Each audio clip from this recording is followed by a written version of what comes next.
A gift for a beautiful lady. Thank you. There's always something to be said for right now. Im Laufe ihrer mehr als 70-jährigen Karriere hat Sophia Loren die Zuschauer mit ihrer verführerischen Schönheit, ihrer außergewöhnlichen Schauspielkunst und ihrem unverwechselbaren Stil in ihren Bann gezogen. Trotz ihrer enormen Leistungen ist ihr Name immer noch mit verschiedenen Verdächtigungen und unausgesprochenen Wahrheiten verbunden. Seit vielen Jahren sind die Menschen fasziniert und wundern sich über diese Behauptungen. Sophia Loren hat jetzt im Alter von 89 Jahren zugegeben, was viele schon lange vermutet haben. Wir möchten wissen, ob Ihnen diese bekannte italienische Schauspielerin gefällt, bevor wir weitermachen. Wenn ja, hinterlassen Sie unten einen 1-Kommentar. Lasst uns jetzt gemeinsam auf Entdeckungsreise gehen. Lassen Sie uns zunächst Sophias Leben und die Geheimnisse, die es umgeben, untersuchen. Die wunderschöne Legende Sophia Loren war sowohl in ihrem Privat- als auch in ihrem Berufsleben Gegenstand intensiver Beobachtung. Sie stand ständig im Mittelpunkt der Aufmerksamkeit und jeder hatte vorgefasste Meinungen über ihren Körperbau, ihr Gewicht und ihre Gesichtszüge. Allerdings wurde Loren von anderen mit Altersdiskriminierung konfrontiert, die ihre Fähigkeit in Frage stellten, ihre jugendliche Ausstrahlung und ihre Fähigkeiten zu erhalten. Die Ehe von Carlo Ponte wurde aufgrund von Gerüchten über Untreue in ihrer früheren Ehe und des beträchtlichen Altersunterschieds zwischen ihr und ihrem Gatten genauer unter die Lupe genommen. Von ihren Interaktionen mit Co-Stars und Filmteams bis hin zu ihren Rollen in den Filmen selbst sowie ihrer Haar- und Make-up-Wahl wurde die Ikone stark kritisiert. Trotz der harschen Kritik, die ihr entgegenschlug, wurde Sophia Loren in Hollywood berühmt und verlor nie ihre Schönheit, Eleganz oder ihr Talent. Begleiten Sie mich, wenn ich die Wahrheit über diese charmante Geschichte herausfinde. Die italienische Schauspielerin Sophia Loren ist auf der ganzen Welt dafür bekannt, starke, authentische Frauen zu verkörpern. Obwohl sie zunächst wegen ihres schönen Aussehens bewundert wurde, brachte ihr schauspielerisches Können und ihre große, emotionale Bandbreite ihr schnell großes Lob ein. Wie wurden Sophias Fähigkeiten entwickelt? Um das herauszufinden, schauen Sie weiter. Obwohl sie aus bescheidenen Verhältnissen stammt, wird Sophia Loren häufig als eine der schönsten Frauen der Welt angesehen. Am 20. September 1934 wurde Sofia Viviani Ciccolone in der Klinik Regina Margherita in Rom, Königreich Italien, geboren. Ihre Eltern sind Riccardo Ciccolone Murillo und Romilda Viviani. Ihr Kind vergötterte ihre Mutter, eine ehemalige Schauspielerin und Klavierlehrerin. Obwohl ihr Vater Riccardo Ciccolone behauptete, Bauingenieur zu sein, verbrachte er einen Großteil seiner Zeit am Rande der Unterhaltungswelt und versuchte, junge Schauspielerinnen zu umwerben. Unter ihnen war auch Sophia Lorens Mutter, Romilda Viviani. Vivianis Mutter verhinderte, dass Sophia Loren eine Reise in die Vereinigten Staaten antrat, um als Körperdouble von Greta Garbo zu agieren, da sie der Schauspielerin sehr ähnlich sah. Nach der Geburt fuhr Loren in den Geburtsort ihrer Mutter, nach Pozzuoli am Golf von Neapel, das in einem Reiseführer als die verfallenste Stadt Italiens bezeichnet wurde. Obwohl er ein Kind mit Viviani hat Riccardo Ciccolone sie nie geheiratet. Lorens Mutter behauptet, dass dieses Schwein zwar die Möglichkeit hatte, mich zu heiraten, er sich aber für eine andere entschied. Loren hatte keine Möglichkeit, für ihren Lebensunterhalt zu sorgen, da ihr Vater sich weigerte, ihre Mutter zu heiraten. Loren sah ihren Vater zum ersten Mal, als sie 5 Jahre alt war, dann wieder, als sie 17 war und zuletzt 1976, als er im Sterben lag. Sie vergaß nie, dass er ihre Mutter verlassen hatte, aber sie war immer nachsichtig mit ihm. 1938 wurden Lorens Eltern noch einmal Eltern, als ihre Schwester Maria geboren wurde. Lorens Vater, Ciccolone, zögerte Maria formell als seine Tochter anzuerkennen. Als sie wohlhabend wurde, erwarb Lauren die Zustimmung ihres Vaters, Marias Nachnamen von Cicolone in Lauren zu ändern. Obwohl sie später als eine der schönsten Frauen der antiken Geschichte gepriesen wurde, behauptete Laurens Amme, sie sei das abstoßendste Kind, das sie je gesehen habe. Lorraine, ein stilles und zurückhaltendes kleines Kind, gehörte zu den zahlreichen Menschen in ihrer großen Großfamilie, die in extremer Armut lebte. 8 weitere Personen schliefen im selben Schlafzimmer wie sie und ihre Mutter. Als der Zweite Weltkrieg ausbrach, befand sich Pozzuoli bereits in einer prekären Lage. Aufgrund der akuten Wasserknappheit fütterte Laurens Mutter ihre Tochter gelegentlich mit einem Löffel Wasser aus dem Autokühler. Bei einem Bombardement aus der Luft wurde Lorraine zu Boden gestoßen und erlitt einen Kinnbruch. Eine Wunde, die bis heute geblieben ist. Im Alter von 14 Jahren verwandelte sich Lauren, die von ihren Freunden wegen ihres ungesunden Aussehens Little Stick genannt wurde, in eine unglaublich schöne Frau. Sie erinnerte sich daran, dass es aufgrund ihrer plötzlichen körperlichen Verwandlung einfach Spaß machte, die Straße entlang zu schlendern. Im selben Jahr gewann Lorraine einen bescheidenen Geldbetrag für den 2. Platz bei einem Schönheitswettbewerb und erhielt eine kostenlose Tapete für das Wohnzimmer ihrer Großeltern. Wie wird Laurens Karriere nach einer schwierigen Erziehung verlaufen? Lassen Sie uns ihr faszinierendes Abenteuer noch einmal Revue passieren. 1950 war Lauren 15 Jahre alt, als sie mit ihrer Mutter nach Rom segelte, um als Entertainerin ihren Lebensunterhalt zu verdienen. Laurens erste Schauspielrolle war eine Statistenrolle in dem Mervyn LeRoy-Film Quo Vadis von 1951. Sie arbeitete als Modell für viele italienische Fumetti-Publikationen, die ähnlich wie Comicbücher sind, aber reale Bilder anstelle von Zeichnungen verwenden. Im Alter von 15 Jahren wurde Lorraine als eine von 4 Kandidatinnen aus der Region Latium ausgewählt, um an der Wahl zur Miss 1950 teilzunehmen. Sie erhielt den 2. Platz unter den Kandidatinnen. Sie kam unter die ersten 3 Finalistinnen und wurde zur Miss Elegance 1950 gekürt. Liliana Cardinale gewann jedoch den Titel der Miss Cinema, während Anna Maria Bugliari zur Miss Italien gewählt wurde. Im Jahr 2000 kehrte sie als Vorsitzende der Jury der 61. Ausgabe triumphal zur Misswahl zurück. Lorraine war die 71. Miss Italien von 2000 bis 2011. Sofia Lazzaro wurde mit 16 Jahren als namenlose Statistin in Mervyn LeRoys Film Quo Vadis von 1951 besetzt. Danach besuchte sie die Italian National Picture School in The Italian, gespielt von Sofia Lazzaro. War Lorraine im selben Jahr als Odaliske zu sehen. In der ersten Hälfte des Jahrzehnts spielte sie Nebenrollen in einer Reihe von Filmen, darunter Le Favourite 1952. Carlo Ponti nahm den Künstlernamen Sophia Loren an, eine Anspielung auf den Namen der schwedischen Schauspielerin Marta Thoren, um ihre Popularität zu steigern. Goffredo Lombardo hatte die Idee dazu. Ihr Debüt als Schauspielerin gab sie 1953 in der vielbeachteten Inszenierung von Aida.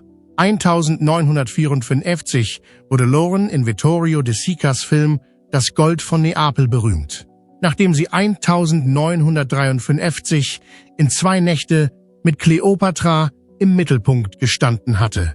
Im selben Jahr veröffentlichte sie auch Too Bad She's Bad, La Bella Mugnaya, der 1955 veröffentlicht wurde, war Laurens erster von mehreren Filmen mit Marcello Mastroianni.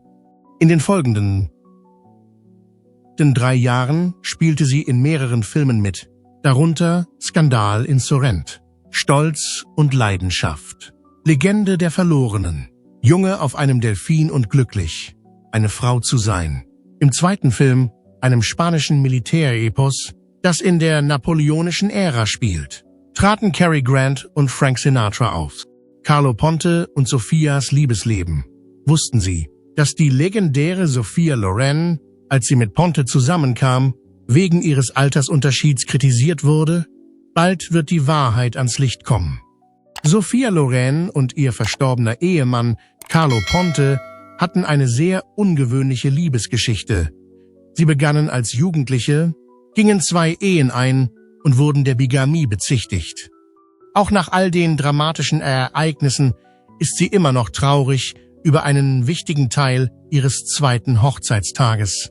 Im Alter von 16 Jahren lernte der Hollywood-Star, der mit bürgerlichem Namen Sofia Lazzaro hieß, 1950 ihren Ehemann Carlo Ponte kennen, der damals 20 Jahre alt war. Sie verliebten sich auf den ersten Blick. Als ich 16 war, lernten sie sich bei einem Schönheitswettbewerb in Rom kennen, wo er in der Jury saß.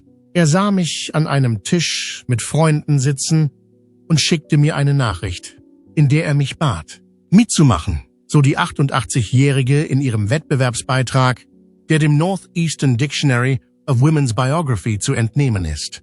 Am Anfang hatten wir eine gute Beziehung, aber als ich 19 war, geriet alles außer Kontrolle. Trotz des Altersunterschieds des Regisseurs und seiner Ehe mit seiner ersten Frau Giuliana Fiastri waren sie während der Dreharbeiten zu Woman of the River im Jahr 1954 romantisch miteinander verbunden. Sie hatte keinen biologischen Vater, aber sie spürte eine väterliche Präsenz, wann immer er anwesend war, wie sie in ihren Memoiren Yesterday, Today, Tomorrow, My Life schreibt. Carlo machte ihr einen diskreten Heiratsantrag, als sich der Film dem Ende zuneigte. Sie waren mehrere Jahre lang verlobt, bis er schließlich die Scheidung erwirken konnte, was angesichts der strengen Gesetze im religiösen Italien schwierig war. Sophia wurde in dieser Zeit immer anhänglicher und stolzer. Carrie war in mich verliebt und wollte, dass ich ihn heirate. Aber das hätte bedeutet, Carlo zu verlassen und einen riesigen Skandal auszulösen, sagte Cary Grant dem Sydney Morning Herald. Sie reiste jedoch mit Carlo und sie heirateten 1957 stellvertretend, nachdem sie in Mexiko Annullierungspapiere erhalten hatten. Ihre kurze erste Ehe endete, als sie gezwungen waren, eine Annullierung zu erwirken, nachdem sie der Bigamie beschuldigt wurden.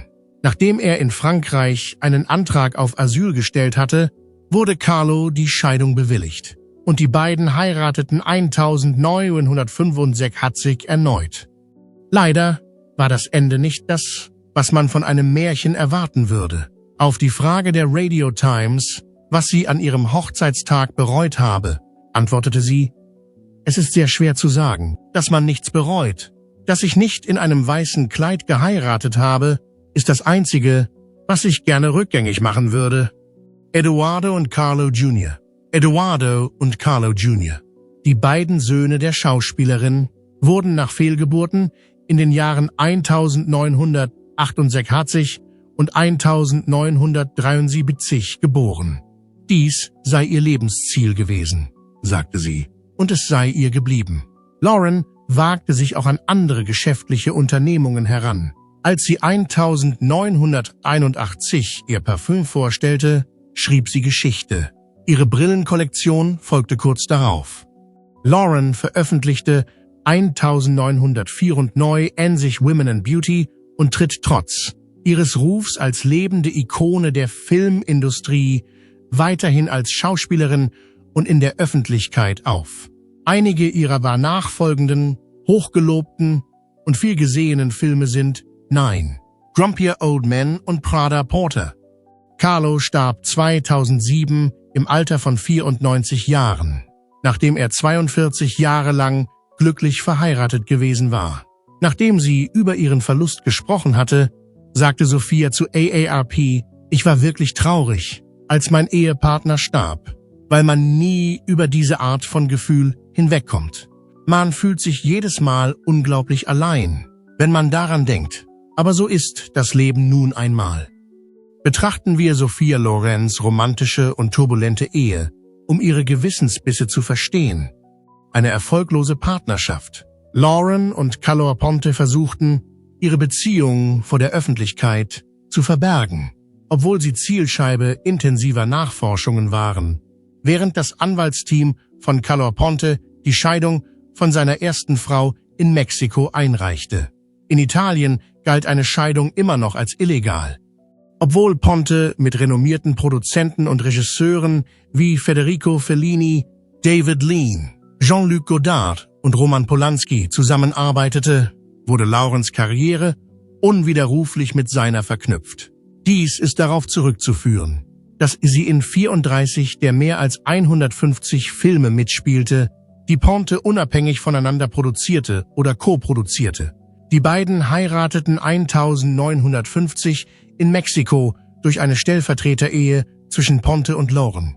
Das glückliche Paar war schockiert, als ein Sozialjournalist herausfand, dass 72 männliche Anwälte ihren Platz eingenommen hatten. Die strengen Vorschriften Italiens und der Zorn der römisch-katholischen Kirche verhinderten jedoch, dass sie den Sieg davontrugen. Die Anklage gegen Lauren lautete auf Konkubinat, während die Anklage gegen Ponte auf Bigamie lautete. Wie kommt es, dass mir die Exkommunikation und das ewige Feuer angedroht wurden?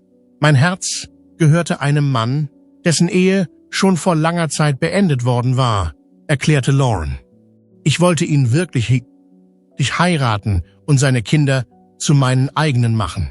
Ihrer Version der Ereignisse zufolge hatten wir alle notwendigen Schritte unternommen, um die Ehe im Rahmen des Gesetzes zu vollziehen. Aber jetzt wurden wir öffentlich verunglimpft. Obwohl wir eigentlich in den Flitterwochen sein sollten, erinnere ich mich, dass ich lange schluchzte. Als ihre mexikanische Ehe aufgelöst wurde, floh das Paar nach Italien, wo sie ihr heimliches Leben fortsetzten. Der Film La Chiocciata, der im Englischen als Two Women bekannt ist, wurde von Ponte im gleichen Zeitraum gedreht. Ich bin der Meinung, dass Sophia Loren die siegreiche Kandidatin ist.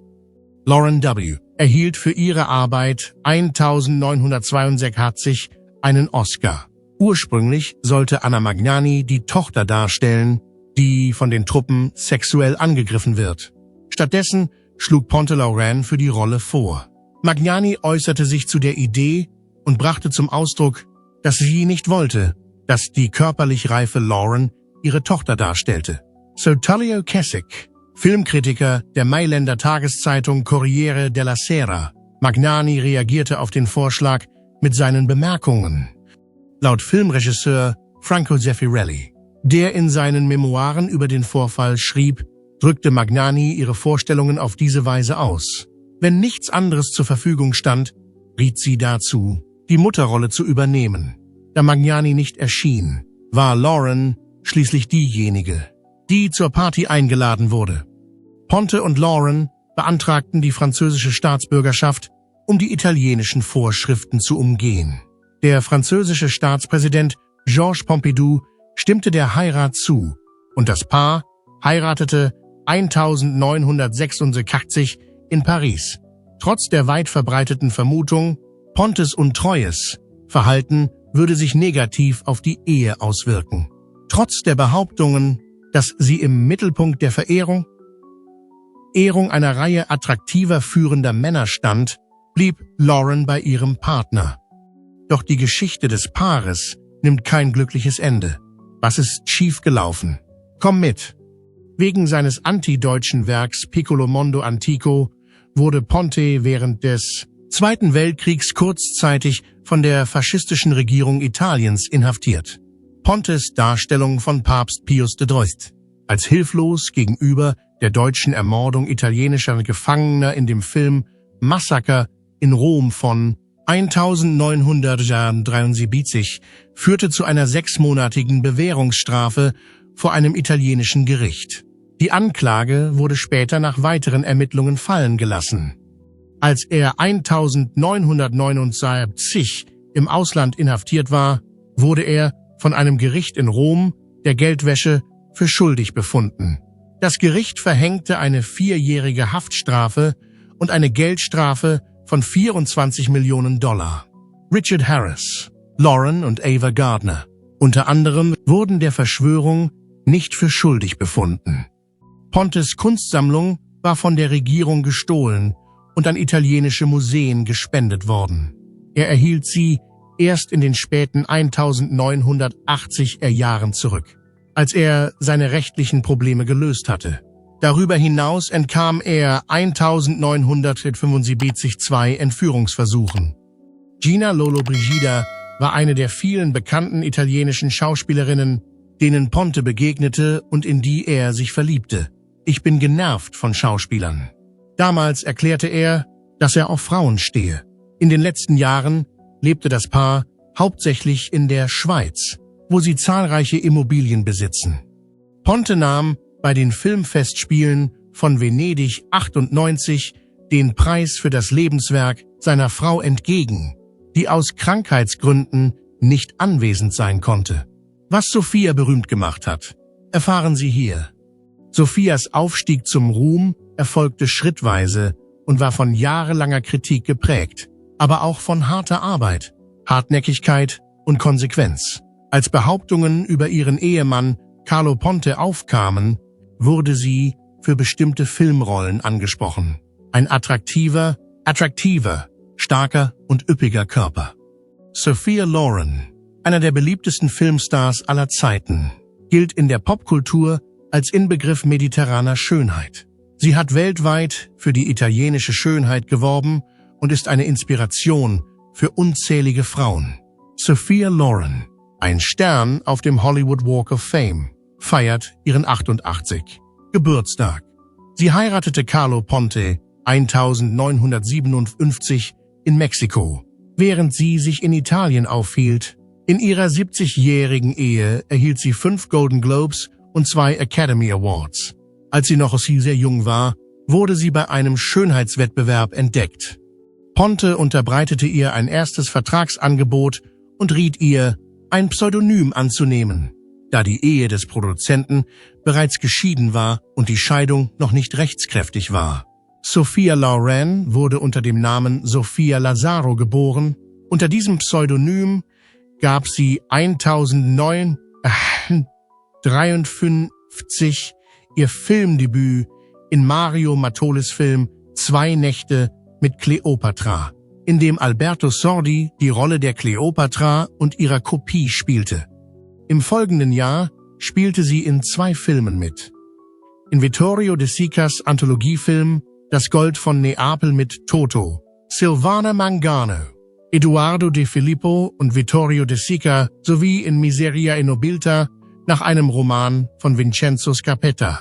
Als Sophia De Sica 1964 mit den Dreharbeiten zu den 3 romantischen Komödien Iri, Oggi e Domani begann, war sie ein weltweiter Superstar mit Villen in New York, Paris und Rom, wo Ponte in den Albaner Bergen die Villa Sara aus dem 16. 25 Jahre zuvor war das schlachsige Mädchen durch die Straßen von Pozzuoli gewandert. Ein Statist am Set von De Sica bemerkte jedoch Lorens konzentrierten Blick auf die erwartungsvollen Statisten. Die berühmteste Frau der Welt hat alles, fuhr er fort, und er sah die neidischste Grimasse, die er je gesehen hatte, als sie beobachtete. Loren war schwanger, als der Film begann, aber sie erlitt im 4. Monat eine Fehlgeburt. Für die zweite Katastrophe, die sich 1967 ereignete, gab Sophia ihren Ärzten die Schuld. 1968, 3 Monate nach ihrer 3. Schwangerschaft, suchte Loren auf Anraten eines Freundes von Ponte heimlich einen Hormonspezialisten in Genf auf. Zuvor war die übrige Presse in heller Aufregung, aber eine von Romildas Zofen verriet einer italienischen Zeitung, wo sie war. Frauen aus der ganzen Welt schickten in kürzester Zeit Botschaften der Ermutigung und Unterstützung in Sophias opulentes Privatzimmer in der Schweiz. Während sie über die De Sica sprach, erzählte Sophia, wie hungrig sie als junges Mädchen war. In einem Interview mit Repubblica drückte sie ihre Dankbarkeit gegenüber De Sica und ihrem Mann aus. Ich habe bei Null angefangen. Meine Geschwister und ich mussten nach Rom fahren, um etwas zu essen zu bekommen, weil meine Mutter nicht genug Geld hatte. Solange andere nicht an dich glauben, wirst du scheitern. Vittorio De Sica wurde mir ursprünglich von Carlo Ponte meinem zukünftigen Ehemann, vorgestellt. Ich werde immer einen Platz in meinem Herzen für ihn haben. Er hatte die Absicht, einen Film über Neapel zu drehen. Ich war zu schüchtern, um zu sprechen, als wir in De Laurentiis Büro saßen.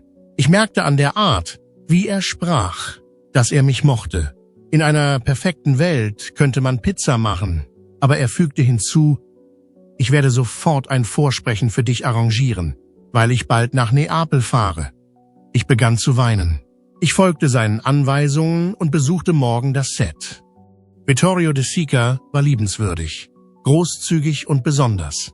Er hatte sehr viel Vertrauen in mich, denn sie, gemeint ist Lauren selbst, und Mastroianni gingen eine der bekanntesten und dauerhaftesten Filmpartnerschaften ein und spielten zusammen in 8 Produktionen unter der Regie von De Sica.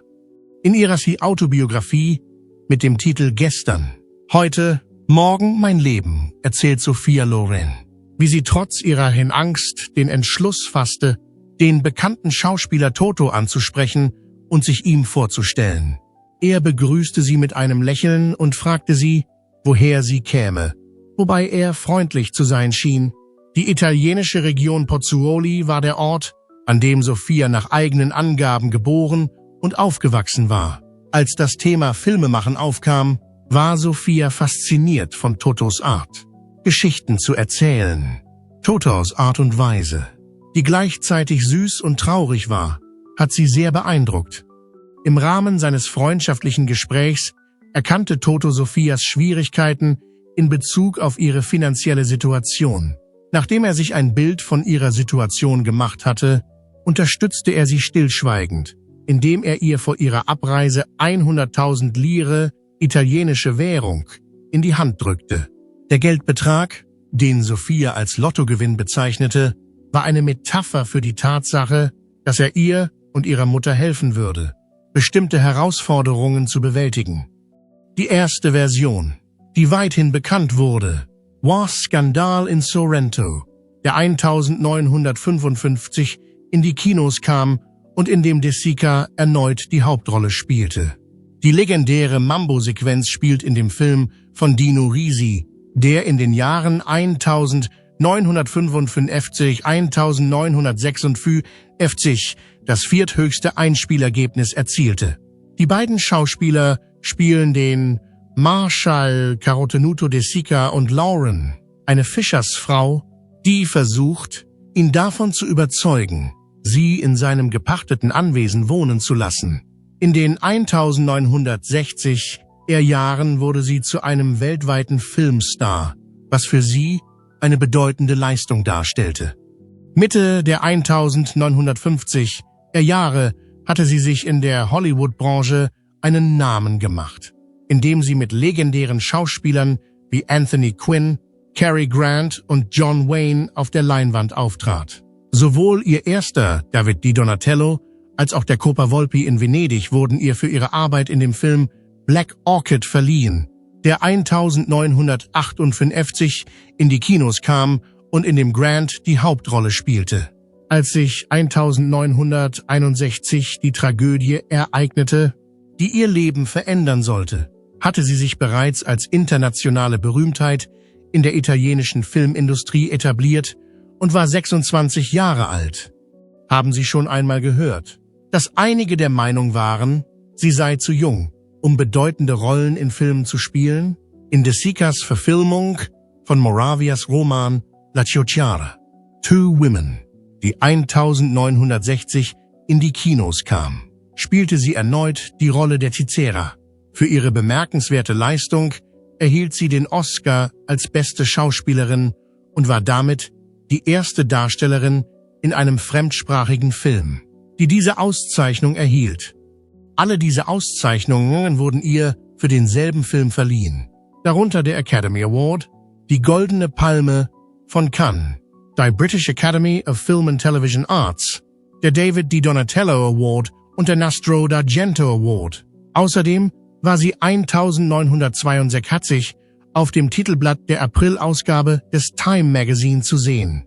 In den Filmen Yesterday, Today, Tomorrow und Marriage knüpfte sie an ihre früheren Erfolge mit De Sica und ihre Zusammenarbeit mit Mastroianni an. Diese Filme wurden in italienischer Manier gedreht. Für ihre Arbeit in diesem Film wurde sie 1965 für ihren zweiten Oscar nominiert. Das Theaterstück Filumena Marturano, das von dem bekannten neapolitanischen Autor Edoardo De Filippo Adelina geschrieben wurde, diente als Inspiration für den Film Marriage, Italian Style, der 1963 in die Kinos kam. Adelina war auch die Autorin des Originaldrehbuchs zu diesem Film. Die Version von Eduardos Samstag, Sonntag und Montag unter der Regie von Lina Wertmüller, die in den 1990er Jahren veröffentlicht wurde, ist ein weiterer Film, der eine Verbindung zwischen Lorne und De Filippo herstellt. Die drei, Lorraine, Mastroianni und De Sica, arbeiteten gemeinsam an ihrem letzten Film mit dem Titel Sunflower, der 1970 in die Kinos kam. 1974 spielte sie die Rolle der Adriana De Mauro in Vittorio De Sicas letztem Film mit dem Titel The Voyage. Die Rolle, die Sophia zusammen mit Mastroianni in Ettore Scolas Meisterwerk A Special Day spielte, das auch mit dem Golden Globe für den besten ausländischen Film ausgezeichnet wurde, brachte ihr den ersten Golden Globe, den zweiten Nostro d'Argento und den 6. David di Donatello im Jahr 1977 ein. Nachdem sie längere Zeit am Set gefehlt hatte, engagierte Rob Marshall sie für die Rolle der Mutter der Hauptfigur in dem Film 9, der auf dem Film 8, 1 und 2 von Federico Fellini basiert. Im Disney-Pixar-Zeichentrickfilm Cars 2, der 2011 veröffentlicht wurde, gab sie ihr professionelles Debüt als Mama Topolino, was schließlich ihre erste Synchronrolle war. Die letzte Rolle, die sie hatte, war in dem Film The Life Ahead, bei dem ihr Sohn Eduardo Ponte Regie führte und der 2011 veröffentlicht wurde. In dem Film Pret-à-Porter, der 1991 unter der Regie von Robert Altman in die Kinos kam, führte sie ihren legendären Striptease aus Yesterday, Today, Tomorrow Off, der 30 Jahre zuvor stattgefunden hatte, nachdem sie einen Oscar für ihr Lebenswerk erhalten hatte.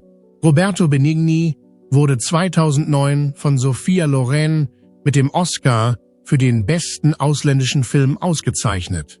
Die neapolitanische Schauspielerin, die immer wieder beteuert, dass sie neapolitanischer und nicht italienischer Abstammung ist, hatte ihr Fernsehdebüt im Jahr 2000 an der Seite von Claudia Guerini und Raoul Bova in den Theaterstücken Francesca Enunziata unter der Regie von Lina Wertmüller und Sabrina Ferrelli in dem Stück La Terra del Ritorno, ebenfalls unter der Regie von Lina Wertmüller.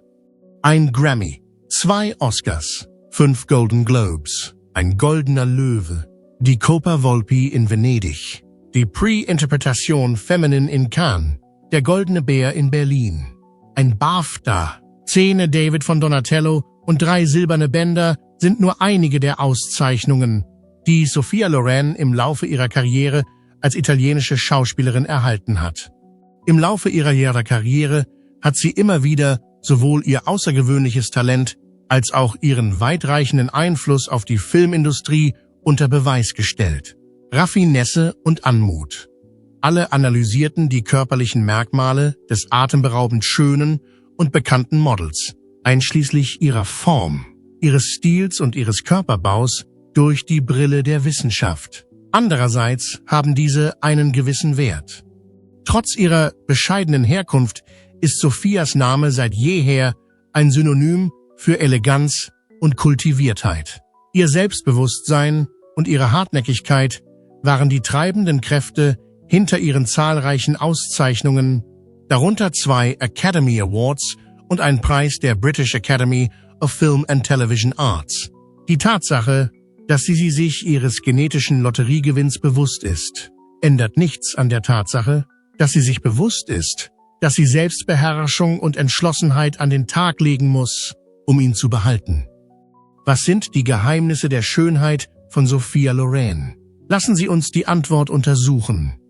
2 ihrer bestgehüteten Geheimnisse sind, dass sie sich ausgewogen ernährt und ausreichend schläft. Sie hat eine tägliche Routine, bei der sie ihr Gesicht wäscht und 2-mal Feuchtigkeitscreme aufträgt. Sie tut dies regelmäßig.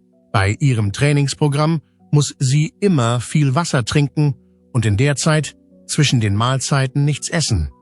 Das wichtigste Schönheitsgeheimnis, das sie für sich behält, ist jedoch, dass sie sich nicht selbst in Frage stellt, wie es andere tun. Laut Loren sind die Augen einer schönen Person ein Spiegel ihrer inneren Attraktivität.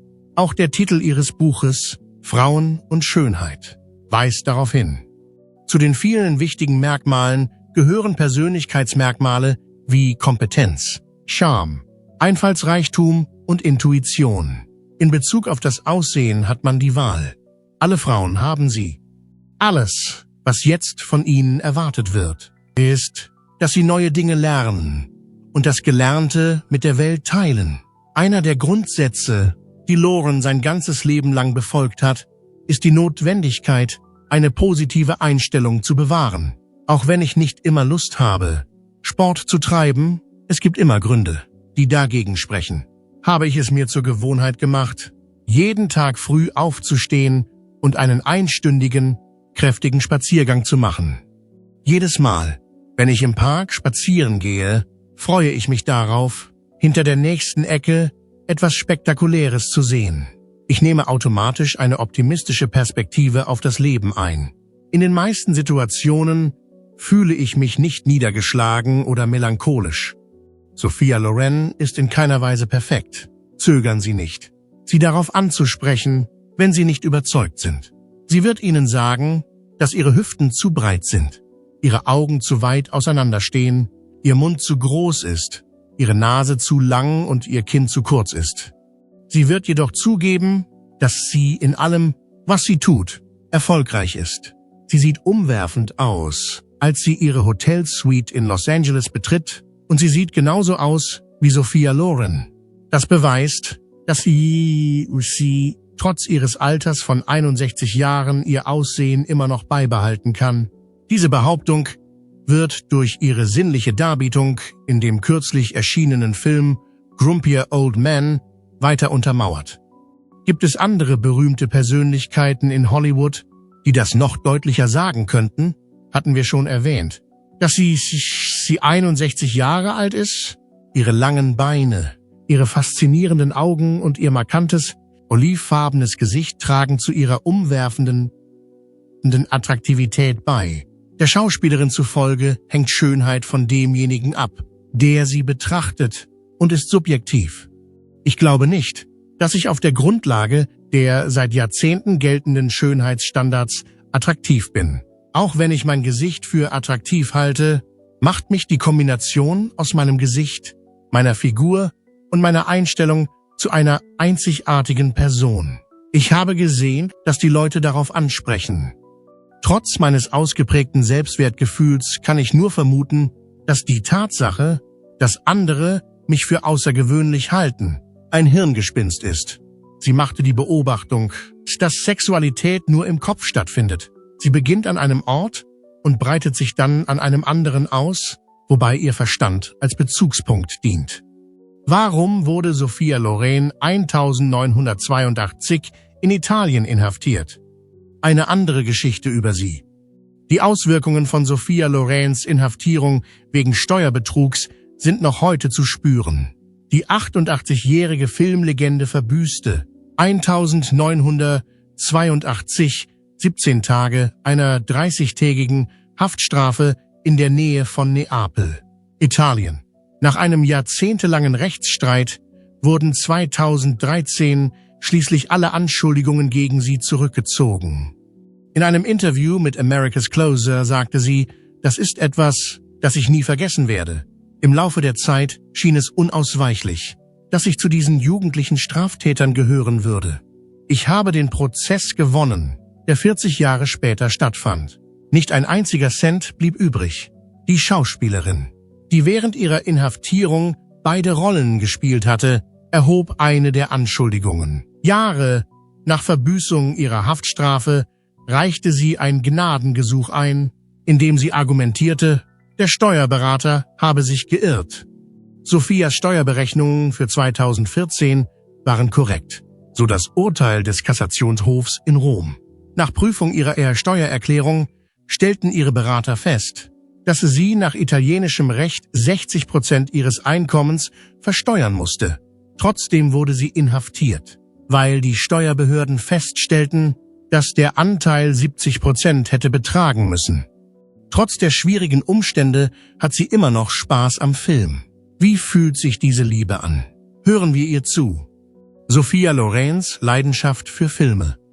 Der Sunflower-Star sagte weiter, dass sie durch ihre lange Karriere jeden Moment mehr zu schätzen weiß. Wenn sie an ihre Jahrzehnte im Filmgeschäft zurückdenkt, fährt sie fort, sie hat es mir ermöglicht, die enorme Strecke, die ich zurückgelegt habe, zu quantifizieren und jeden Tag für all die erstaunlichen Dinge, die ich tun konnte, dankbar zu sein. Die Life-Ahead-Darstellerin, die sich zum Ziel gesetzt hat, niemals in den Ruhestand zu gehen, wird von den Söhnen ihres verstorbenen Mannes Carlo Ponte, Eduardo, 50, und Carlo Jr., 55. Sie sagte, ich habe vor, für immer Filme zu machen, weil sie den Film so sehr liebt. Sophia lässt keine Gelegenheit aus, um zu trainieren, obwohl sie sich keine Sorgen um ihre Gesundheit macht. Ich zähle nie Kalorien, sagte sie. 2 meiner liebsten einfachen Rezepte sind Ragout und Auberginen-Parmesan. Ich glaube, ich mag Dinge, die schwer sind. Ich trainiere jeden Tag etwa 20 Minuten lang. Ich sagte sie. Dann haben Sie. Was denkst du also über Sophias Leben? Schreib deine Ideen in das Kommentarfeld unten, um den Kanal zu unterstützen und über die neuesten Videos auf dem Laufenden zu bleiben. Vergiss nicht zu liken und zu abonnieren.